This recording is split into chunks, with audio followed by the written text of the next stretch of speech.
It's my very pleasure to introduce our next presenter. It's been a real pleasure to work with her in terms of presenting for this, preparing for this presentation, and I'm hoping we could do more with her in the future. She's asked her introduction to be simple, so I am very pleased to introduce Michelle Lopez, the director of the Berkshire Immigrant Center. Michelle.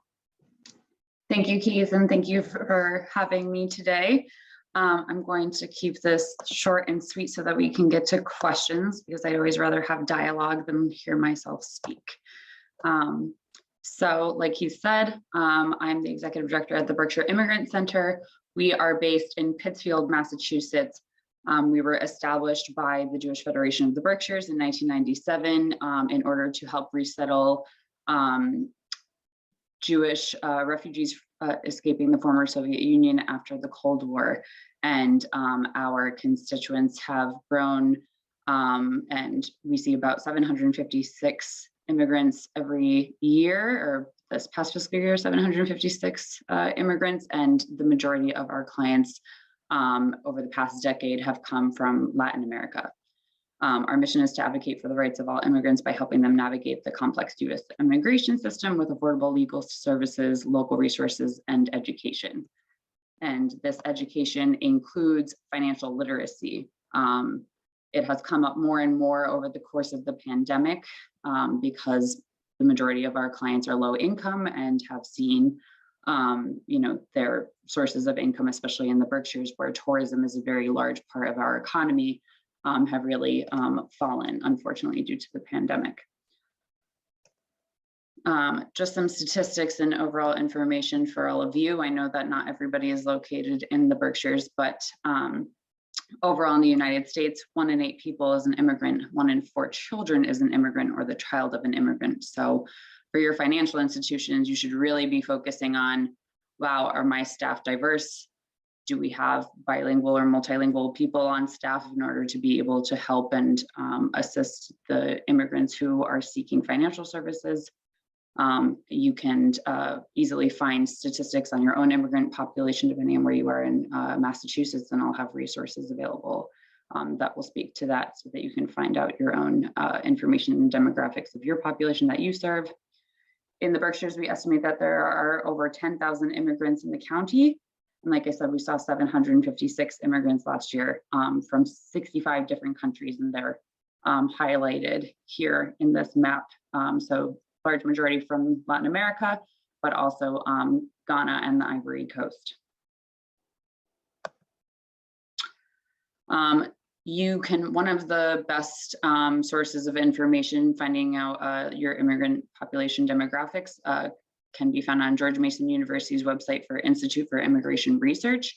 Unfortunately, they have not updated the Berkshire County statistics since 2017, but this gives you kind of an idea of the population that we have here in the western part of the state, which is 54% of the immigrant population in Berkshire County are naturalized US citizens. So they've gone through the entire immigration process from establishing themselves in the US, getting green cards, and then applying for naturalization. And that process can take 3 to X amount of years, depending on your situation and how you entered the country, and your English proficiency, because English proficiency is a large part of the citizenship test.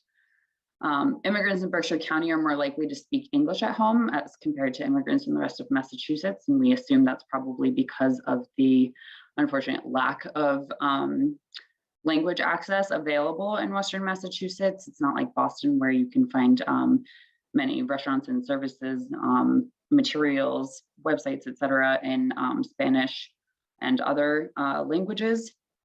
The median income in 2017 of immigrant households in Berkshire County was $56,819, which is 36% greater than immigrant households in Suffolk County. And one of our hunches for why that is because there are larger dwellings in Berkshire County as opposed to small apartments available in Boston, and we assume that there are more numbers of families or immigrants, friends living together and sharing a household and contributing to that overall income of the household. And last but not least, last fiscal year, so FY21, 21% of BIC clients were undocumented.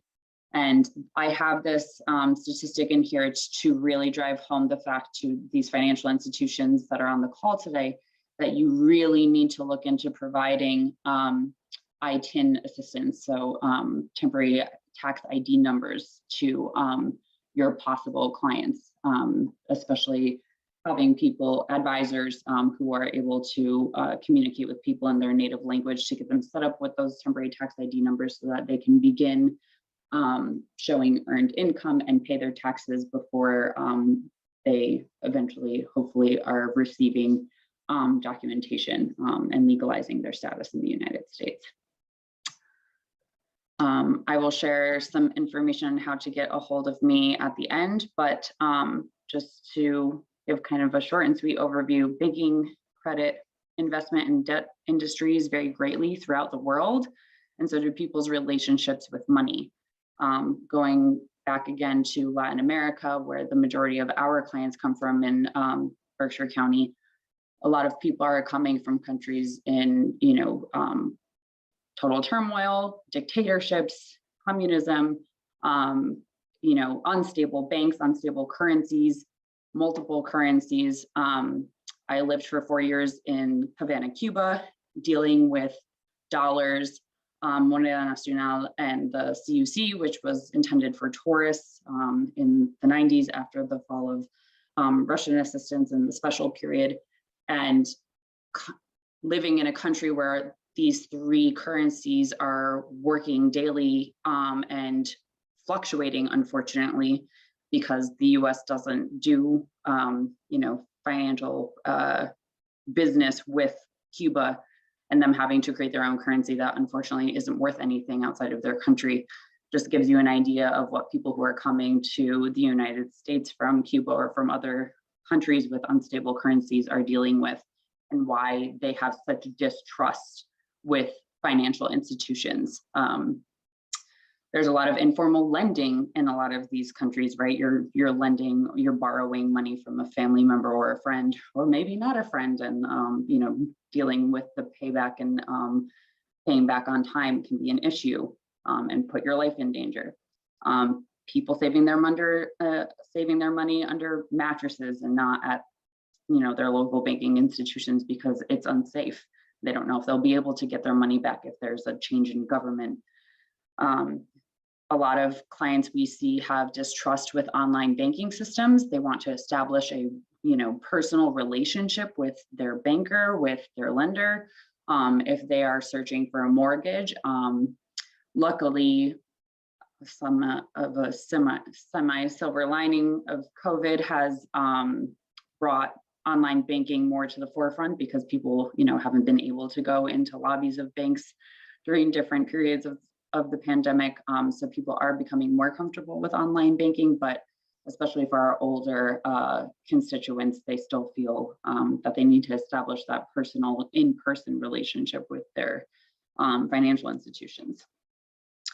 So going to needs, representatives, people, bankers, people who are providing financial information assistance need to provide materials and websites in native languages of the people that they're assisting.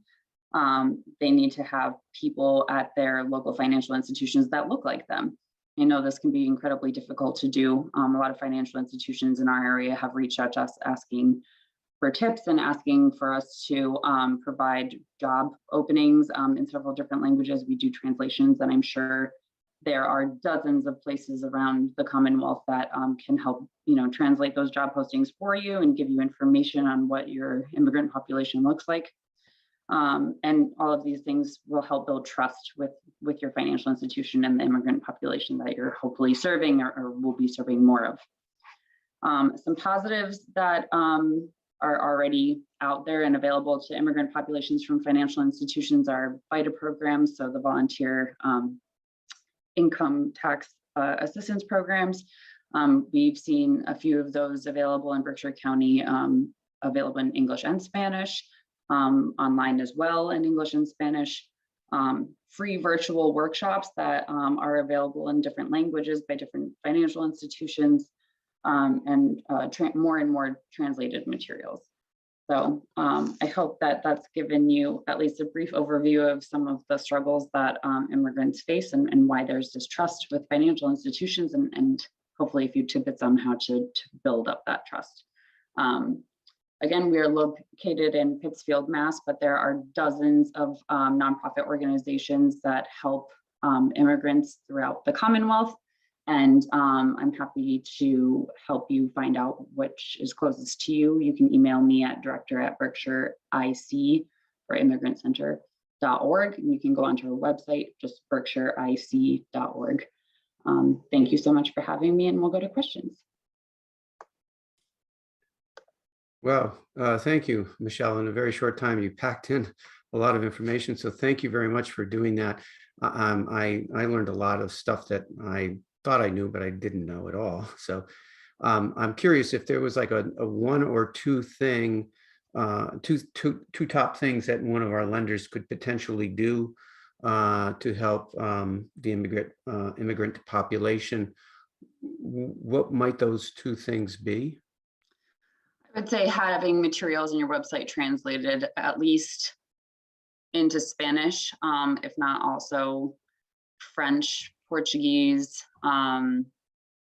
We have several bilingual tellers and banking assistants, people in lending and mortgages and credit departments, et cetera, at our local financial institutions. And if we in the Berkshires have that, I would hope that those of you in more metropolitan areas have those people working for you. It can be difficult, I know, to find people to work in financial institutions who have enough English to be able to also, do work with their coworkers to the level that's necessary. But I know one financial institution in the Berkshires actually has a Spanish class that is offered to their entire staff, and it's paid time for those staff members if they have the time to take the class. So it's just an idea. If your financial institution has the funding and resources to be able to provide classes in another language, it's a great workaround if you can't find the diverse immigrant population to apply for positions at your financial institution. I know that it's been difficult to hire people, right? Well, thank you. I know that for us, a while back ago, we have a packet of information that's in Spanish. That's about the farthest that we've been able to do. For those people looking to start a business that has anything for how to talk to a banker, to what are the guidelines I need to be thinking about, to actual business plan outline. So, but certainly, hopefully we could work more with you and your center in terms of maybe other languages or maybe interpretive services or things like that. So, I see Oreste has a hand up. Yeah, this is a question for Michelle and for the lenders. If an immigrant is undocumented, can they get a bank account? Is really my question. I know maybe they don't want to, but that's my, I'm curious anyway. I just don't know what that process is. So there's one financial institution, it's a credit union in Berkshire County that I know does set up bank accounts for people who are undocumented, and it's been incredible. We refer most of our clients to them. Wow. But I have heard, we have a recent volunteer who moved up from New York City during COVID, and she worked at a similar but much larger nonprofit immigrant organization in New York City. And she said that she doesn't know any bank in New York City that helps people apply for ITIN numbers and open up bank accounts. So it seems revolutionary that our local credit union in the Berkshires provides that service. So I encourage you all to research how to do that. Unfortunately, I don't have that information, but it's really incredible and has built so much trust with our immigrant population and financial institutions because of them providing those services. Is that Greylock? It is. Oh, okay. I wasn't sure if I was allowed to endorse on here. No, they're an an SBA lender, so I'm glad to hear that. They're incredible. Yeah. Excellent. Good. Thank you. So we are part of a local coalition of organizations that work with the immigrant population. And we sent out a survey late last fall asking people what financial literacy workshops they want presented over the next year. And second to tax assistance and immigrant benefits, COVID relief assistance was opening up a business and how Your to. point, over the years, we have worked with a lot of